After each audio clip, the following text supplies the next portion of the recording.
welcome to the Yair Netanyahu Show. In this podcast, I'll be diving into topics like geopolitics, politics, history, and maybe even a bit of philosophy, with special focus, of course, on Israel. These are all subjects I'm passionate about, the ones I've been endlessly discussing with my friends. So eventually, they'll all say, you need to start podcasts and talk about this stuff on your own. So I decided to give it a shot. Today, my guest is John Spencer, Chair of War Studies at the Madison Policy Forum and Executive Director of the Urban Warfare Institute. And we're going to talk about Gaza. John, thank you for coming to my show. Yair, thanks for having me. John, before we start talking about what's going on with the war in Gaza and your expertise with urban warfare, can you present yourself to the viewers? Tell us about yourself and your expertise. Sure. So I'm John Spencer. I'm the chair of war studies, like you said, but also the executive director of the Urban Warfare Institute. I spent 25 years in the U.S. Army as an active duty infantry soldier and officer. I did 2 combat deployments to Iraq. I did the invasion and then the height of the sectarian violence in Baghdad, very urban-centric warfare. I was an advisor to a 4-star general in the U.S. Army, where I started studying urban warfare, specifically academically, over 10 years ago. I moved to West Point, was teaching strategy, started a research center at West Point, the United States Military Academy, called the Modern War Institute, where I started writing, podcasting. I have my own podcast on urban warfare and traveling the world, studying urban battles, urban warfare across the world.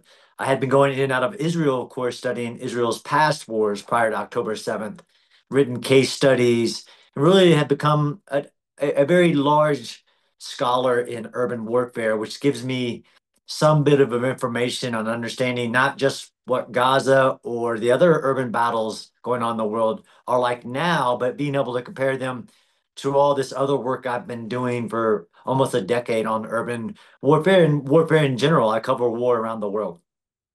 So you've been covering the war, the current war in Gaza, extensively, and you wrote many articles about the matter and about the urban warfare there and the ratio between of casualties between combatants and civilians. So what did you find with all your research regarding the current war in Gaza compared to other urban warfare, for example, of NATO in Iraq and Afghanistan? Yeah, it's a good question. And, I was on the ground by December of 2023, have visited Israel now 5 times and embedded with the IDF into Gaza 4 times and extensively studied every aspect. And in the beginning, I saw the lies starting about Israel from literally in October calling Gaza the densest place on earth.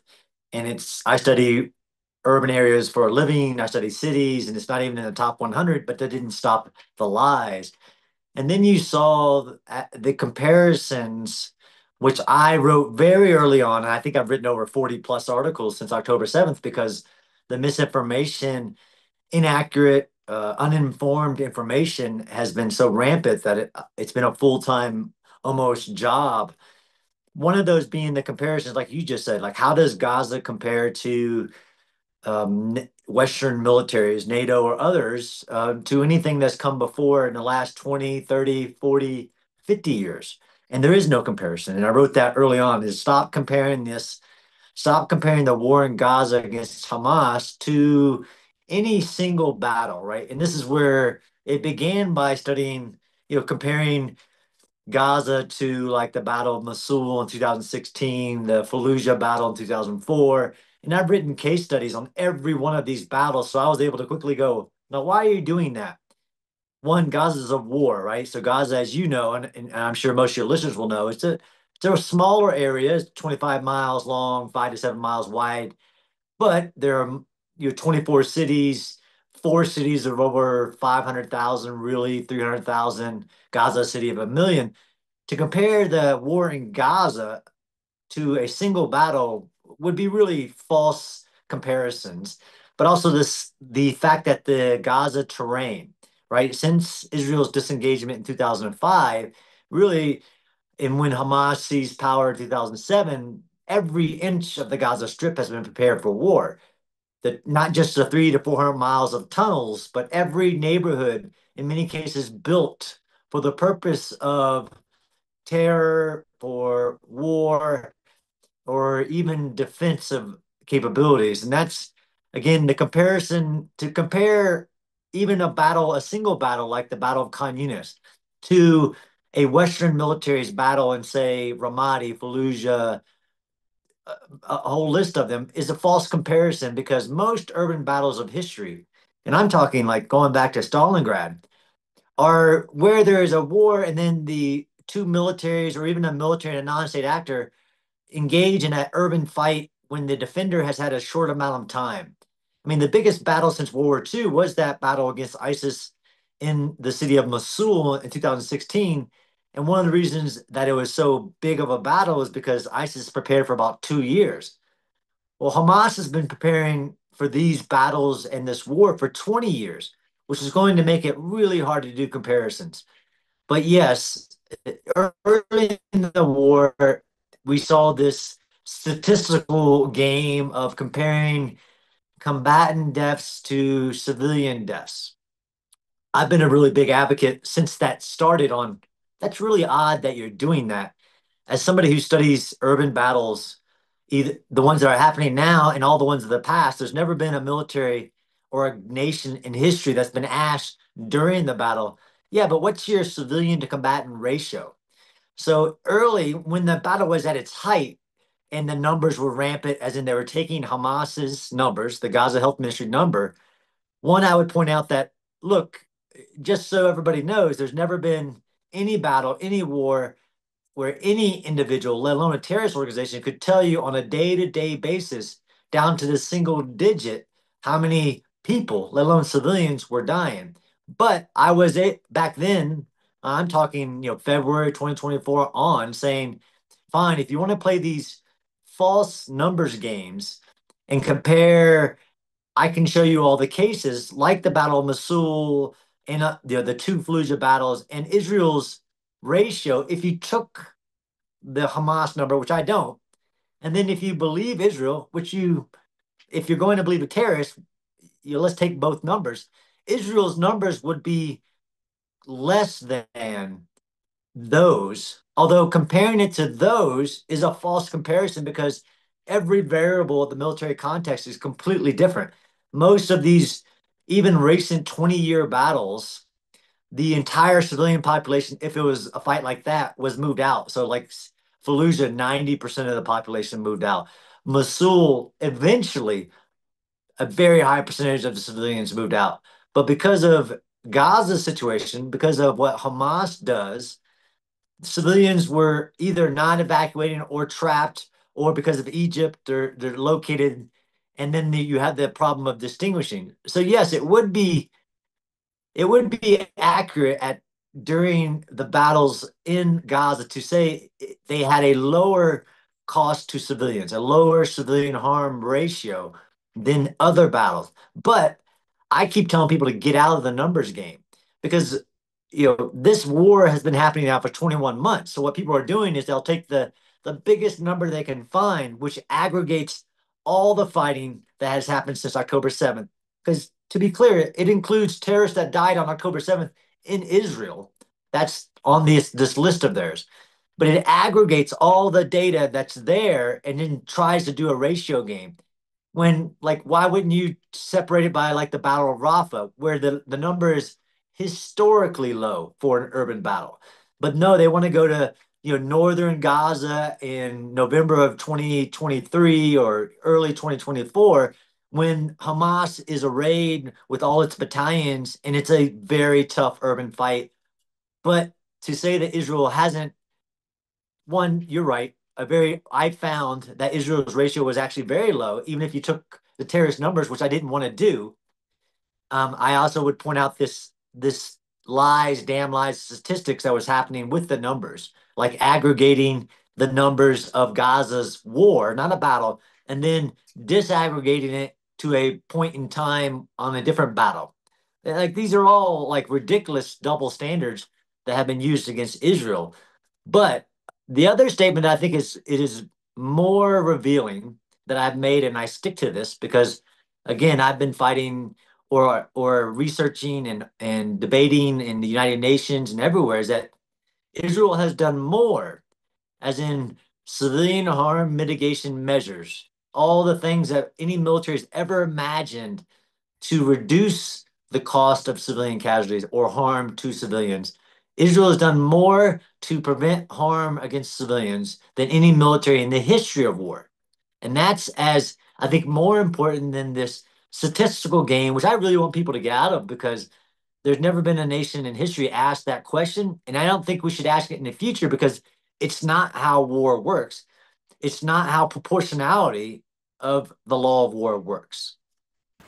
Yeah, you touched some very important issues. First of all, there is zero international pressure from October 7 on Egypt to open up the gates for the innocent women and children of Gaza. You know, in every other conflict in history, including recently in Ukraine, civilian population is expected to flee, obviously, a war zone, right? And the whole of Gaza Strip is a war zone, and there is safe haven just a few miles to the south in Egypt, in Sinai, and they refuse to open the gates to the Palestinians that they claim that they are their brothers and their sisters, and they love them so much, but they won't let a single one get in, at least not without a very high bribery to the Egyptian military of thousands of dollars, which they obviously don't have, to get in, and there's zero international pressure, which is astonishing, because according to international law, Egypt is required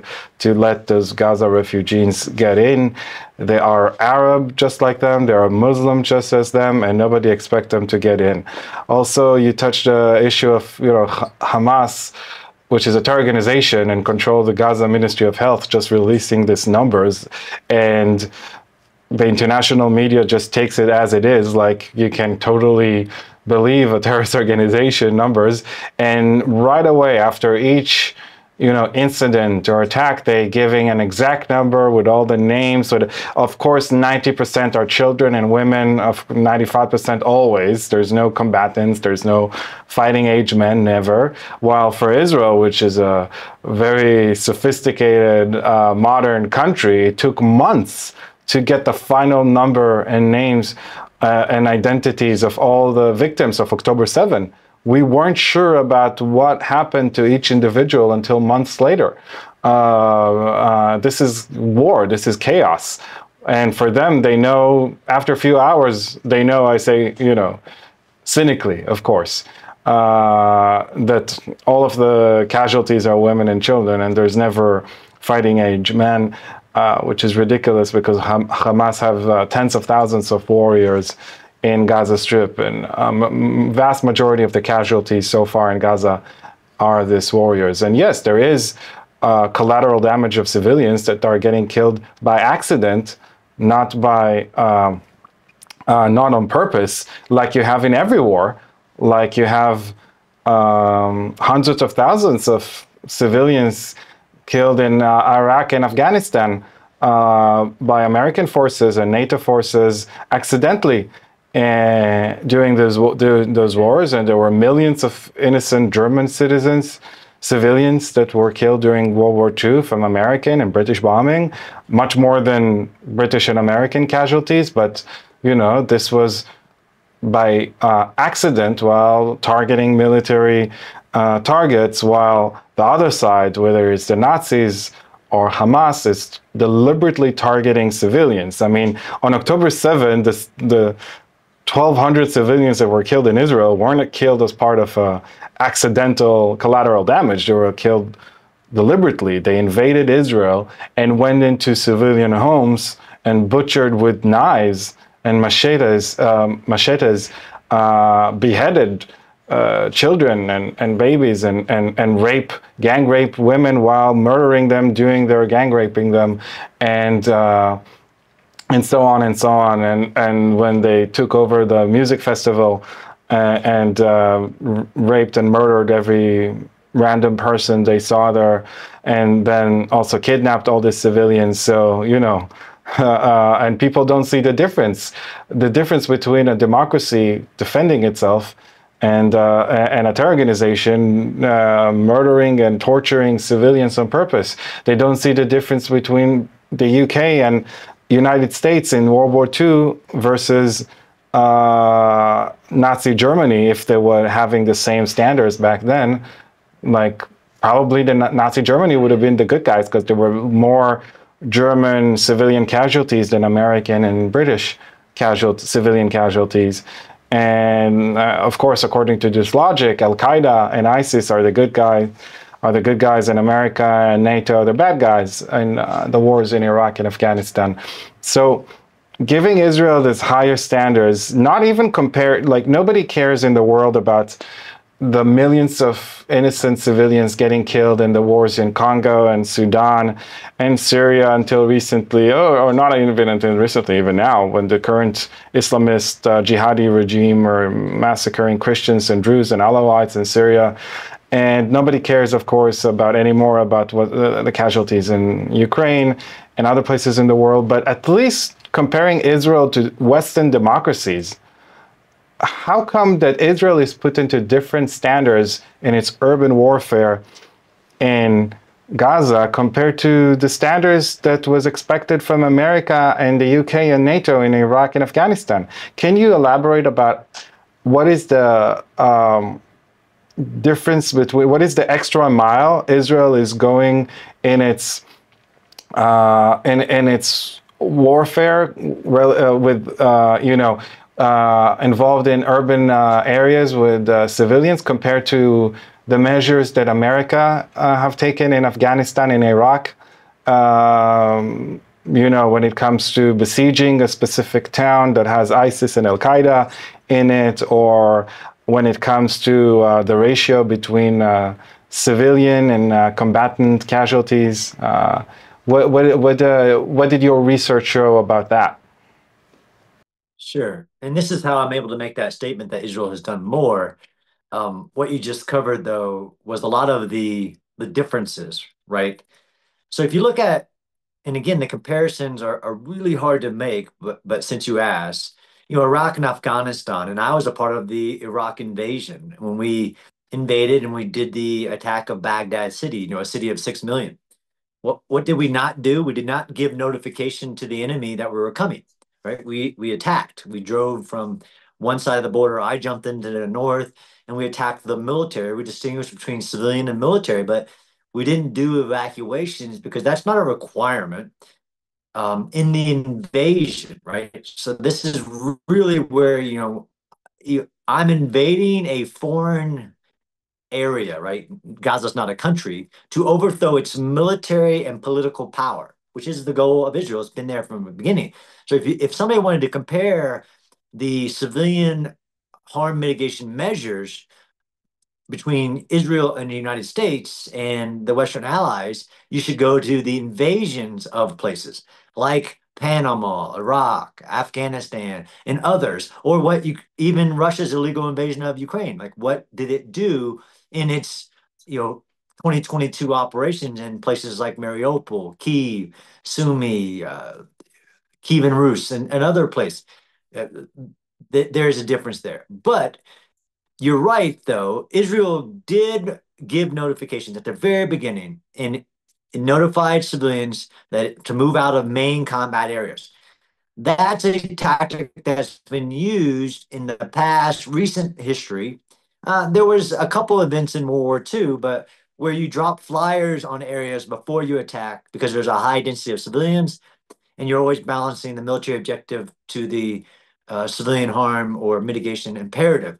Israel did that, right? The flyers is what most people do, and some people would do a radio transmission or a TV announcement if that's the case, which we could then compare it to, like you said, I don't call them sieges, but these major urban battle attacks, right? Where an enemy force, whether it's Al Qaeda, ISIS, or others, will get into an urban area, it turns it into an enemy sanctuary, and then the government, which is why these comparisons start to break down, is that in all of these battles that everybody talks about, they're counterinsurgency counterterrorism operations in support of a host nation, right? So if you look at the biggest battle of the entire Iraq War was the Second Battle of Fallujah. The U.S. military attacked this city of 400,000 with by evacuating 90% of the civilian population using flyers and loudspeakers. And then there was a small enemy force in the city. Same thing for Mosul and others. So really, the before the Gaza war, the standard, if you were attacking a city being held by an enemy, you had all this host nation support, right? You had like all of these, an Iraqi military with you, even gangs. If you talk about Mosul, like Shia gangs that are helping defeat the enemy in the city to liberate the city, were the breakdowns. But where you get into Israel's operations, there is a list, and I think I wrote an article earlier in the world, like of over 10 huge measures that Israel takes that no other military has ever attempted or does right now. Not only do they do the notifications with the flyers and do the same thing with providing a safe corridor, doing daily pauses, Israel calls everybody in the city or whatever the urban area by direct phone messages. So you have IDF soldiers in a phone bank calling into an area saying, this is a combat area, please leave it. Calling, whether it's religious leaders, business leaders, family leaders, everybody, sending direct phone messages to all the phones, sending loudspeakers by drone, dropping drones by parachute into areas. Then they started handing out their own maps. So not only did the flyers say, please leave this area, Israel started handing out their military maps, something that no military has ever done. Israel does roof knocking, which is they'll call a building, just like I said, notify everybody in the building, message them with text messages. And then if the people don't evacuate under a certain amount of time, they'll drop basically penetrating munitions on the roof and knock on the roof. I didn't think that Israel would continue that into this war because it was used during kind of counterterrorism operations previously, but they were still doing it after October 7th. Roof knocking, the so many elements, even what they call surrounding areas, which the IDF did in like Khan Yunis, surrounding entire units and then calling the civilians to evacuate out of the building or at hospitals, right? How Hamas has weaponized every hospital. That's a fact. I mean, every hospital in Gaza, Hamas was using for military purposes in a violation of law of war. So when Israel did operations against hospitals, unless they were taking fire from them, they surround the hospital, call everybody out of it, to include the Hamas terrorists, in what's called a call-out tactic. There's just long list of things that Israel has done in this war that no military has ever done in actual urban warfare, things that I couldn't even imagine until I saw it on the ground, like the data tracking that Israel does. Again, no military has done this, where they're tracking every cell phone and then color code their maps to the presence of civilian populations. And then they won't even allow IDF soldiers to return fire into that area if they're attacked, which is unique for a military because it is coded as it hasn't been evacuated, people aren't leaving this area, and they're directing their operations and announcing their operations. Again, giving up their own surprise, which is very vital in warfare, especially urban warfare. The IDF would announce, today we will be in area 324 using their military maps. And if you're civilians, please leave this area or stay away from this area. It's just so much of a lie to say that Israel hasn't done everything required by the law of war, and then hundreds of steps not required by the actual straight letter of the law to prevent civilian harms, while Hamas has done everything to include killing civilians to get civilians harms, not allowing them to evacuate, taking the keys to their cars, setting up roadblocks, even the tunnel aspect that I have to remind people. Every war I've ever studied where there is an underground space, civilians who are trapped will seek refuge in their basements, subway tunnels, anything. There's 400 miles of tunnels in Gaza, likely more. Every individual in Gaza, all 2.2 million of them, could fit in those tunnels with ease, like every combat area I've ever studied, like Ukraine, where all the civilians who got trapped by Russia's not notifying anybody of their attack went into the subways and survived for hundreds of days at times. In Gaza, no civilian is allowed in any Hamas tunnels because they say so, and they'll know they'll die if they do. And since the beginning of the war, Israel is supplying tons of humanitarian aid, food, medicine, water, electricity to areas in Gaza that are controlled by Hamas. Did America and NATO supplied all this aid to territories controlled by ISIS or Al Qaeda that they were trying to get rid of those regimes in those territories in Afghanistan and Iraq, or Nazi control areas in continental Europe after D-Day? Is there any precedent of that? Absolutely not. And that's a definitive fact. And I've actually had a few people try to challenge me on that. I wrote that article showing from every war, from I'm talking World War I, World War II, Korean War, Vietnam War, Iraq, Afghanistan, you name it. There's never been a case of the attacking military providing aid to the enemy's population during the battle, and while the enemy is not only still in power, still fighting, but holding your hostages. It's very ahistorical. There's not one event similar to it. Now, where they'll try to push back on straight facts is showing after a war has ended. Yes, after wars, or in situations like these sieges we're talking about. They're not sieges, they're just city attacks, which goes back to your Egypt point, which I really hope that we can really focus on. How that's never happened in history either, where a single country who could provide not even refuge, but just safe passage of civilians trying to leave combat areas. Because every battle I've ever studied, and especially every war, the civilians were encouraged to leave, and then they had a way to get away from the main combat area. So in battles like the Battle of Mosul and Fallujah, outside of the combat area, when we could get the civilians away from the enemy in the combat areas where the enemy was fighting, the international community would provide aid to those, right? In these humanitarian zones. But you've never had that wasn't us providing that aid. We were providing the area sometimes, or just the civilians were going to that area and the international community was providing them aid. There's never been a case. It's just ahistorical. And it's not just the food, Yair, that Israel has provided to the enemy's population. And I think this is where people don't even, this is where people won't accept information contrary to their disinformation. What Israel has done to repair water pipes, to set up field hospitals, to vaccinate the entire child population in Gaza. All of these things have never been done in the history for the enemy's population while you're fighting them, actively fighting them, and trying to protect its civilians. And this is, again, the ahistorical aspect of Hamas, who one recognize that Israel's done that, but recognize what Hamas does to the population, even in the areas where they still have power. Like this is the whole famine farce and the starvation farce, lies about it is Gazans that are need food that Hamas are keeping from them, because the numbers don't lie on what Israel has sent in, the international community has sent in, and the daily operation. And isn't it just episodic? Every aspect of all of these things, medical services, food, clean water, getting civilians that need medical help out of Gaza and sending them to other countries. No history shows that an attacking military doing that while the other military is still resisting, especially holding hostages.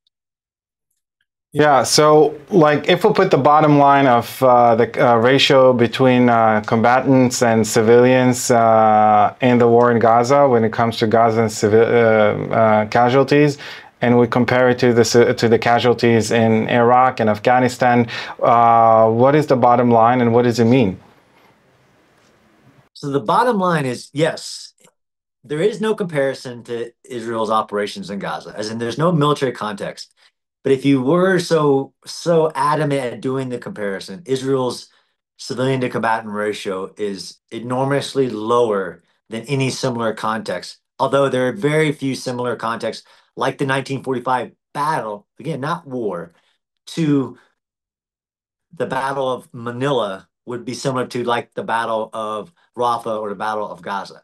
But like you said, if you did this ridiculous game of aggregating, right? Like World War II, there's 50 million civilians that died, 20 million military, right? If you do Iraq and Afghanistan, like Iraq, you have 400,000 civilians dying. Oh, but what's the number of military? Well, we don't have that number.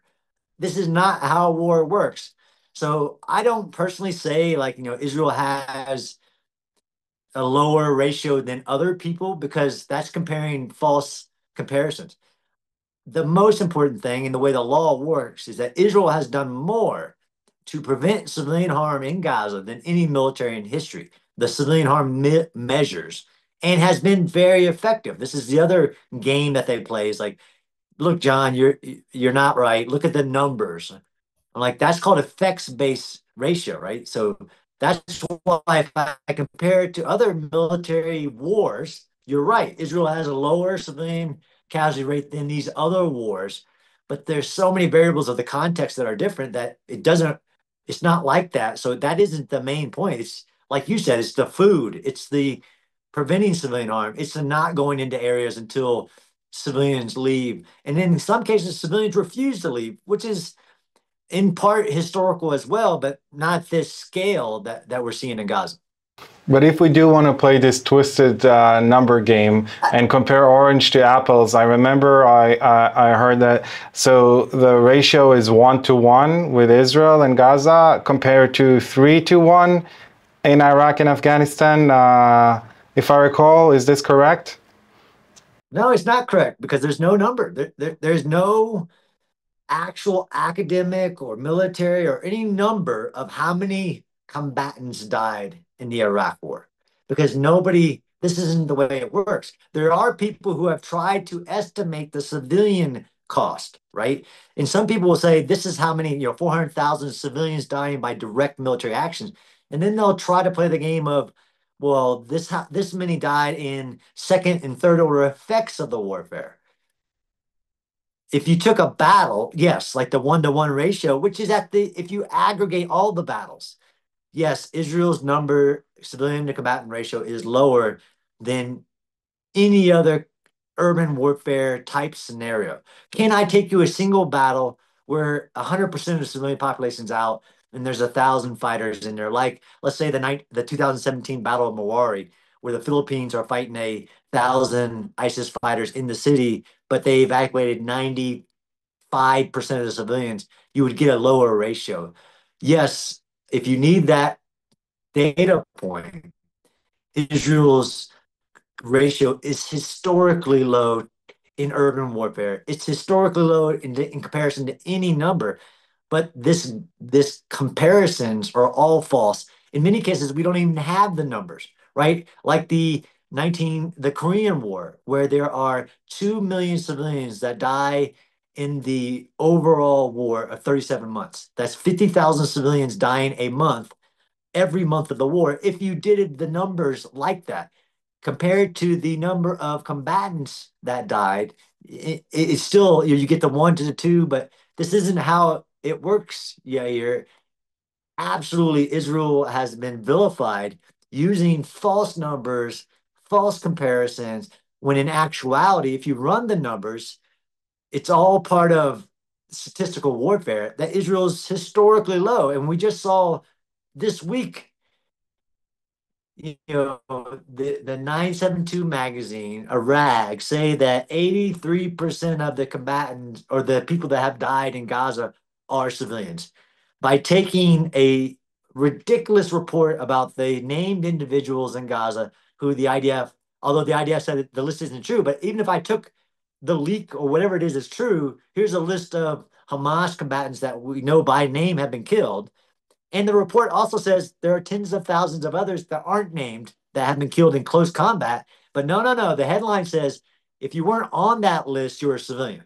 And I got to give people War 101 of just because you're not Hamas, as in a named individual Hamas, you can still be a combatant for many reasons. You could be of all these other groups that have joined Hamas And we saw this during the hostage releases, right? You saw headbands of Palestine Islamic Jihad, Lion's Den, Martyr, whatever brigade. You have to be a direct participant in the hostilities. If you're holding a hostage, you're a combatant. If you're reporting on intelligence, you're a combatant. If you're doing all these different things, you're a combatant. So this is the problem with the ratio, is that you're right. It is historically low in comparison to anybody. And the fact that anybody, and this is where I deal academically with individuals that are like calling into Gaza and asking somebody in Gaza, are you a member of Hamas? No, I'm not. Did your family members die? Yes, my family members died. Were they participating in the hostility? No, they weren't. And then they make these statistical games of 100% of civilian deaths in Gaza. It's insanity, in my opinion. Yeah, basically what they do is take the names of individual Hamas members that Israel identifies, say that if you're not in this list, you're a civilian, but you could be a Hamas member that haven't been identified, and you could also be somebody who's not an official member of Hamas, which in this organization, but fight and take a gun and fight and do terrorism. We saw on October 7 a big chunk of the atrocities that happen, of the gang rapes and the murdering and the kidnapping of civilians, of women and children and men and elderly, was not carried out by Hamas terrorists that were the first wave of invaders, but by regular Gazan civilians who just saw the border is open after the first wave of invasion of the terrorists and just walked over to Israel and to this rave party and just pillaged and rape and murder whoever they could find. We saw them, there's endless amount of videos of that, of them coming in with flip-flops and with shorts and whatever. I met the former hostage Noah Gamani, that her kidnap was on the front pages on October 8th when she was kidnapped on a motorcycle together with her boyfriend, who's still hostage of Hamas, and they were kidnapped by regular Gazan civilians that were just walking around the party area and found them and took them back into Gaza. So you have countless examples of that. And we see, by the way, the hostages that were paraded in the streets of Gaza on October 7. Some of them are dead, some are alive, a lot of them are elderly people, babies, children. They're paraded in the streets, and you see the crowds, they're all cheering, they're all laughing, they're all spitting on them, they're slapping them. This population is not as innocent as the media want you to think. They've been radicalized for decades now, first by the Palestinian Authority, and then from 2005 by Hamas. So from birth, they having this basically Nazi, Islamist Nazi brainwashing them from even in kindergarten and children TV shows. So they are not the way that civilians in New York or LA are. They are having it's a different civilization, it's a different culture. And we need to understand that yes, we in the Western world, we live in the 21st century, in 2025, but big chunks of the Islamic world live in the 7th century, in the 8th century, they live in the Middle Ages. They didn't have the Enlightenment revolution, and they just have different way of looking at the world than we do. Which is something important. You were talking about refugees of war, because we saw after the Ukraine invasion, millions of Ukrainian refugees fleeing to Poland and to Western Europe. And we saw in the wars in Congo, people fleeing to surrounding countries, and in the war with Ethiopia and Sudan, people fleeing to other African countries nearby, bordering. And of course, Egypt didn't let a single Gazan civilian, child or woman, or a woman to enter Sinai, Egypt. Again, Egypt has a border with Gaza with a huge wall separating them, and they would let in only a few thousands that were managed to pay the high fees of bribery for the Egyptian military. How come there is zero international and American pressure on Egypt of accepting those refugees? Yeah, that's a great question. And to clarify, you're right. And I've actually asked this in my interviews, right? Because I've interviewed the Prime Minister, the Minister of Defense, the Chief of Staff, and not one delegation from October 7th on brought this up as an issue. And you have to really ask why. Not only did Israel or did Egypt not let refugees in. And you're right, there's been over 100,000 Gazans who have gotten out through the Egypt border if they're willing to pay an average of $2,000 to $10,000 equivalency to. And there are some that had that, right? There were luxury hotels in Gaza, just to be clear, and they could get out. But not only did Egypt say no to a single refugee passing through the Sinai Desert, they built a new wall, right? There's 3 walls there, and they launched on October 7th and went and sent an armor brigade, which is actually an issue if you understand the treaty between Israel and Egypt. They sent an armor brigade. It's illegal according to the peace treaty. Right. They sent an armor brigade there to make sure not a single one. And there actually was a few conversations in the very beginning about it, and for some reason, never brought up again. But you're right. In Egypt is even a signatory to African refugee conventions, like treaties and conventions saying they will allow. But for Gazans, no.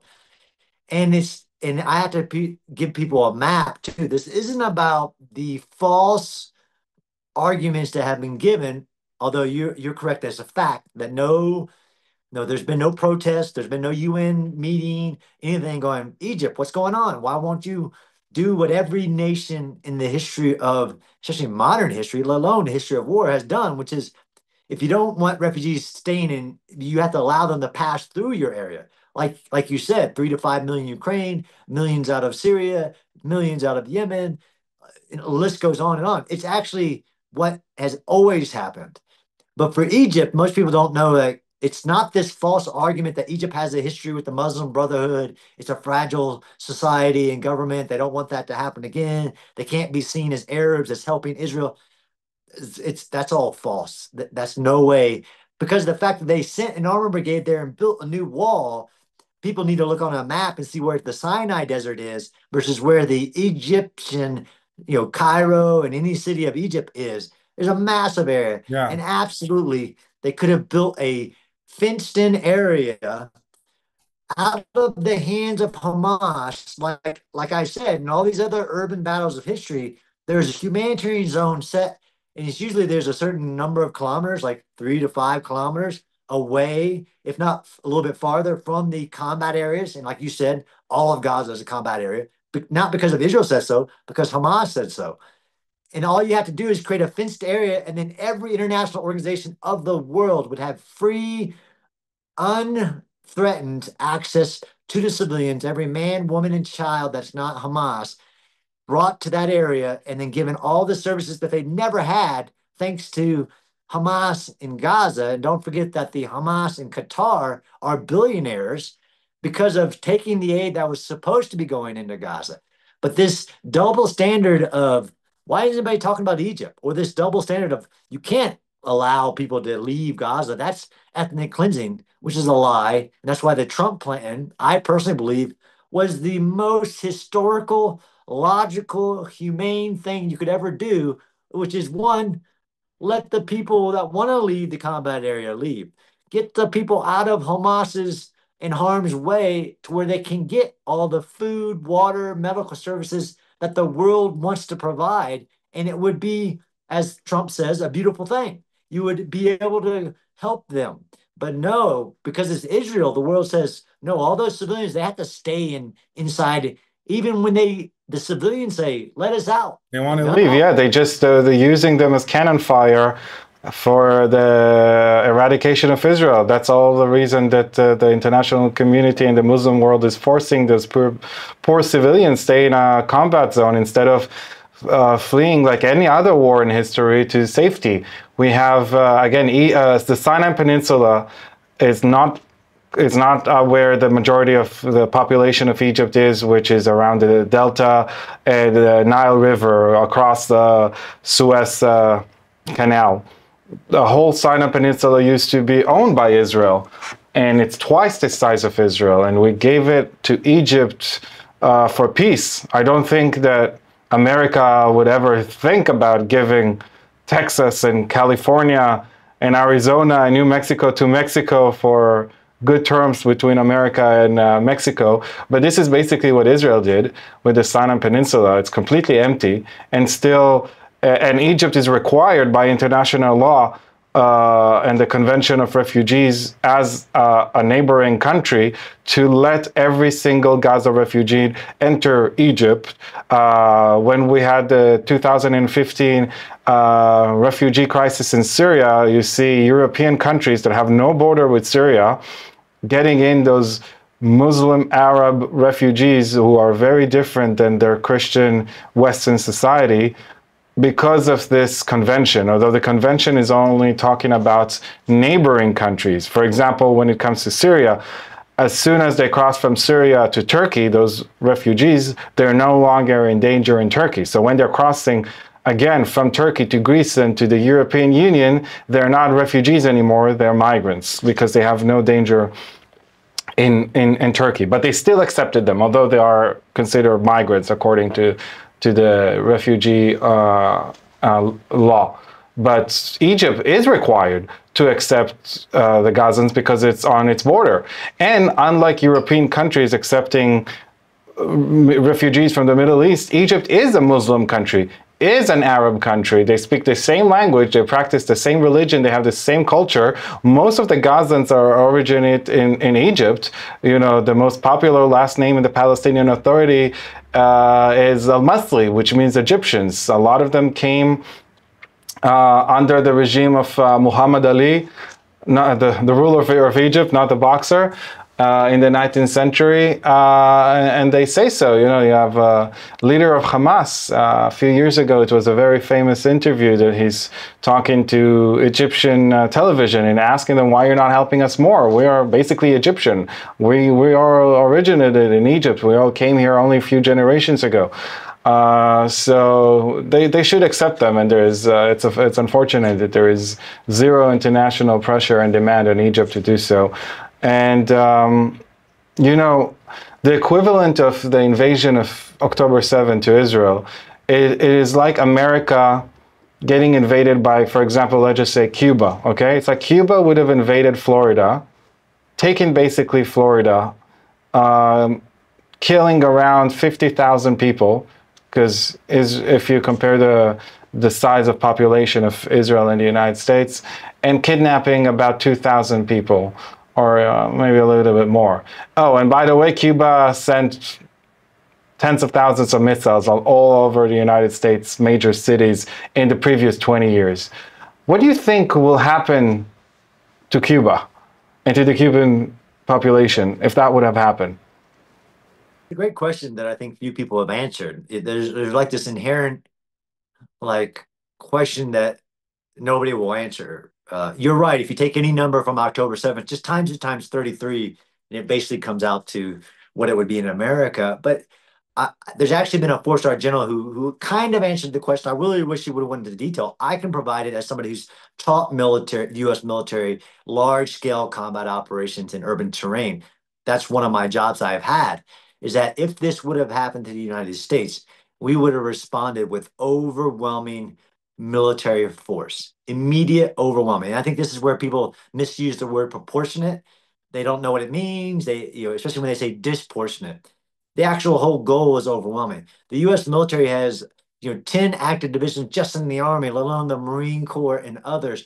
We would have put hundreds of thousands of troops into enemy territory. We would have commanded the skies to make sure not one rocket came out of enemy territory, as in we would have bombed at a scale that nobody's ever seen to make sure not a single rocket was headed towards Miami, or if you're on the other border, Los Angeles or whatever. We would have responded overwhelmingly. We would have given the same evacuation notices. And just to be clear, you're right, the most radicalized population probably in modern history, you can go back to like the Japanese, but But there is a difference between combatant and, in my world, non-combatant. We would have given the same notifications. If you're participating in the hostilities, we would have used extreme amounts of force and gotten the job done quickly. We would have also used all of our power, as in the forms of national power, to make sure that the neighboring country is allowing civilians to get out of harm's way, whatever direction you're talking about, because it's the United States and we have overwhelming military power. We have things that Israel doesn't have. And one of the things that we don't have, that no nation of the world has, is these ridiculous double standards in warfare. And you're right, had October 7th happened in the United States, it would have looked a lot different. And the goal would have been to use as much force as necessary. That's what proportionality actually says, to achieve the military goal, which is one, protect your survival, because the actual calculations do change when you're under attack and your survival is being threatened. And we would have ended it quickly. Any nation has the right to self-defense and to use the appropriate amount of force to achieve that goal, like returning hostages. We would have kept the hundreds of thousands of troops in enemy territory till we brought every hostage home, and that the enemy knew it was defeated, because the goal is never to kill every individual in the other military in war. That's not the goal. The goal is to dominate them to the point where they don't think they can win and they do what you want them to do. It's called the battle of wills. They return the hostages, they lay down their arms, and they give up power. Unilateral surrender, domination. That's what the United States would have done. It would have looked a lot different.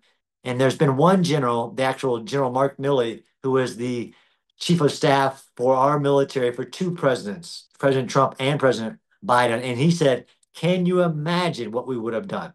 I can imagine, because I teach it, but I wish he would have given a little bit more detail. Absolutely, we would not be held to these statistical, combatant to civilian ratio. You can't use these types of bombs in the urban area. You can't evacuate civilians, which is actually what they said on October 7th when Israel did notifications. You can't move civilians. Like, this is the insanity. We would have been ruthless against our enemy in accordance with all the laws of war, and we wouldn't have taken as many measures as Israel has. The phone, we don't do the text messages and the phone calls and the handing out our maps, because our goal is to dominate the enemy. And we do have an example from after 9/11.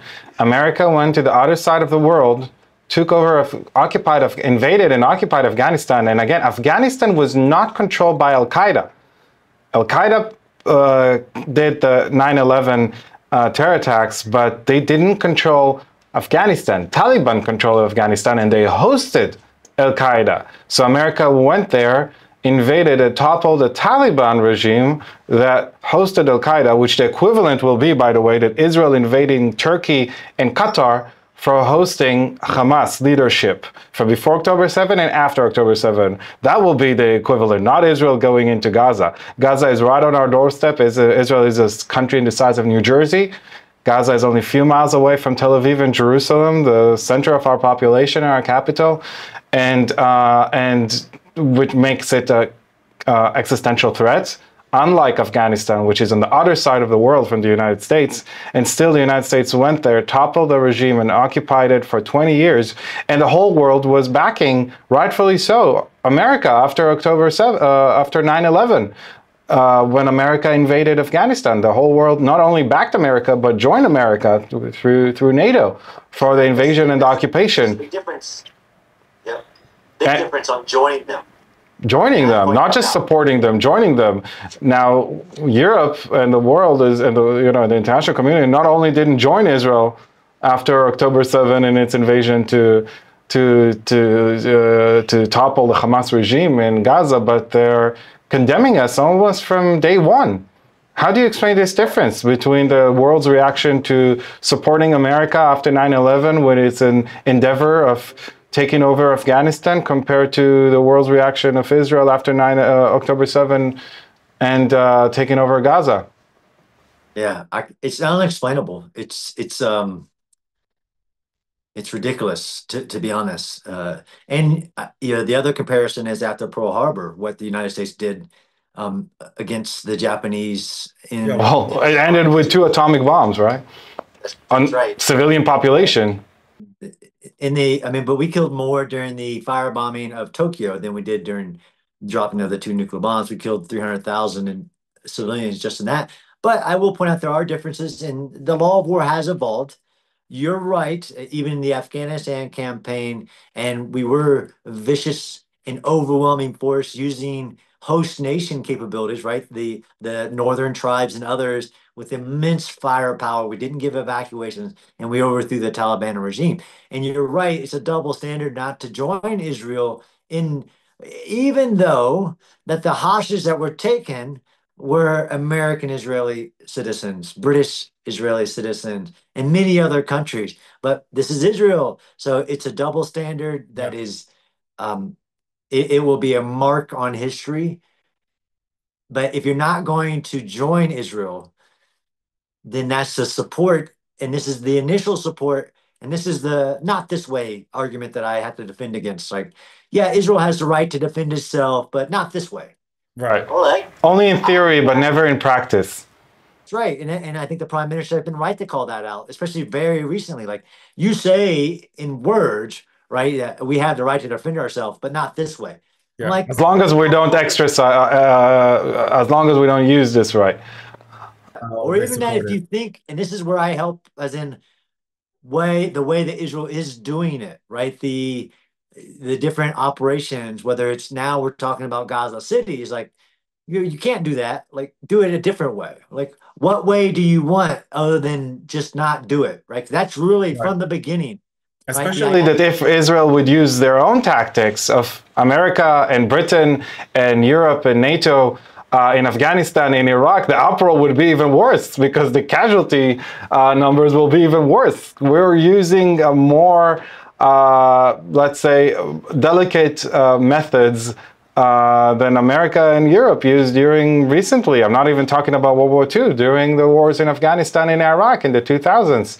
So, you know, this is not even double standards, it's triple standards. It's not even not caring about all the atrocities that are happening in Xinjiang in China and in Kurdistan by Turkey and in Ukraine by Russia and in Sudan. Nobody care. Okay, say, oh, Israel is a Western democracy, so we put it on the higher standards. Okay, but even compared to America and Europe, in Western Europe, you have a different standards for Israel. That's what's bothering me, that Israel has a different standards than even expected from Western democracies.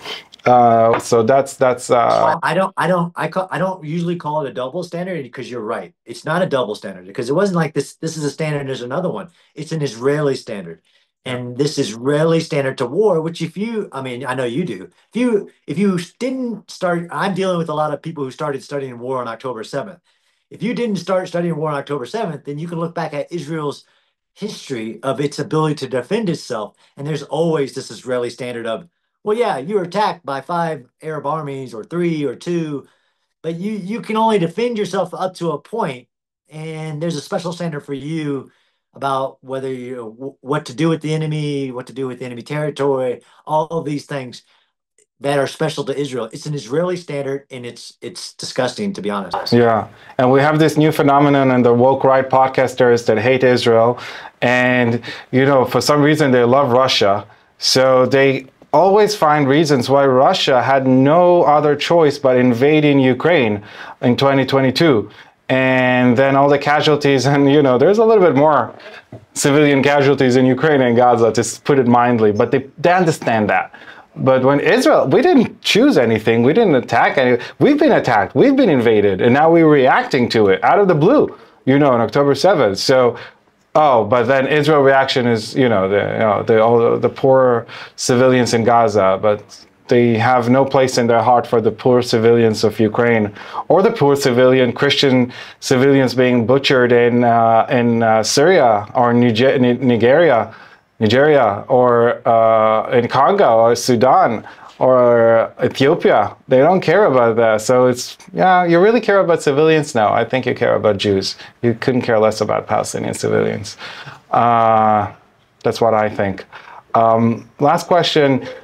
So we were talking about how America invaded Afghanistan, ruled by Taliban, because they hosted Al-Qaeda after 9/11.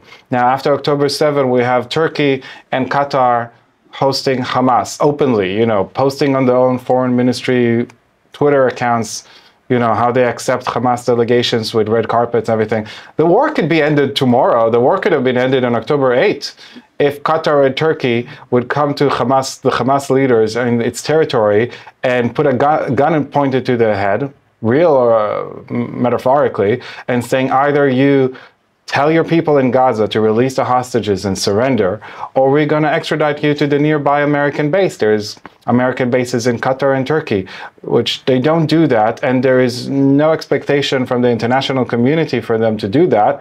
There's no condemnation for them for hosting this bloodthirsty terrorist organization, even after October 7, and they're receiving red carpets throughout the Western world.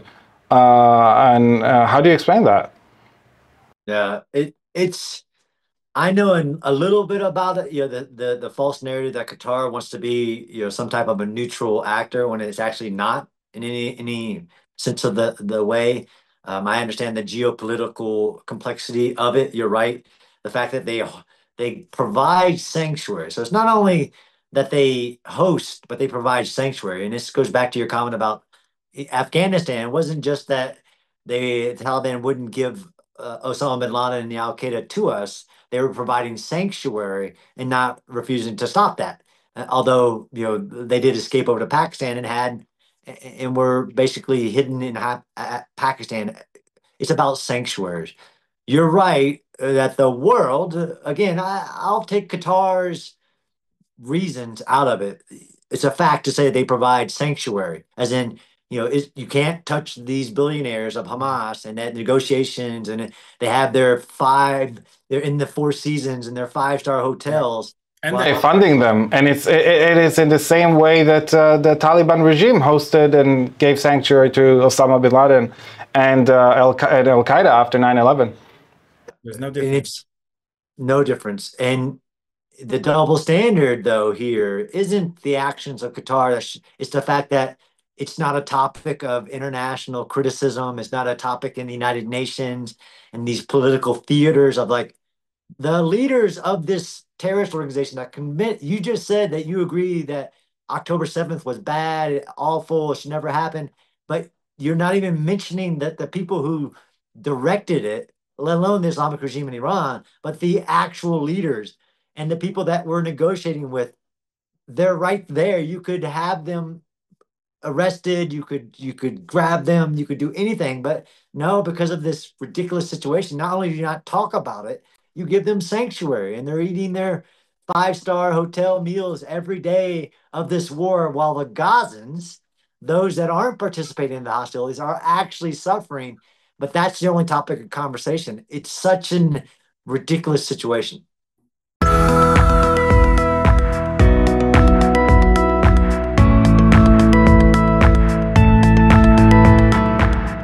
Hello and welcome to the Yair Netanyahu Show. In this podcast, I'll be diving into topics like geopolitics, politics, history, and maybe even a bit of philosophy, with special focus, of course, on Israel. These are all subjects I'm passionate about, the ones I've been endlessly discussing with my friends. So eventually, they'll all say, you need to start podcasts and talk about this stuff on your own. So I decided to give it a shot. Today, my guest is John Spencer, Chair of War Studies at the Madison Policy Forum and Executive Director of the Urban Warfare Institute. And we're going to talk about Gaza. John, thank you for coming to my show. Yair, thanks for having me. John, before we start talking about what's going on with the war in Gaza and your expertise with urban warfare, can you